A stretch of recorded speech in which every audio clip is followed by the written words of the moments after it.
Gusto mo bang magtrabaho sa Europa? Alam mo ba na may isang bansa sa Europa na napakagandang pagtrabahoan ng mga Filipino dahil maganda ang pasahod at napakaligtas para sa mga OFW.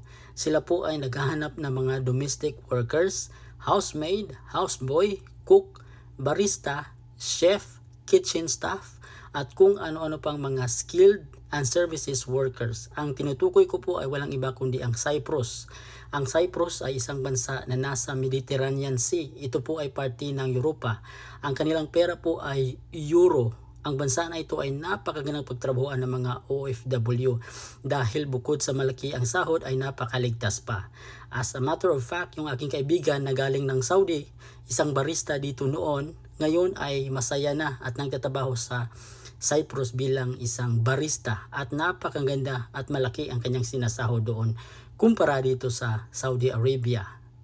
At kung kayo po ay gustong mag-apply doon sa mga nabanggit kong trabaho, mag-apply po kayo sa mga agency na ito. Una, FMW International Resources Corporation. Pangalawa, Manila On Time Express Manpower Incorporated.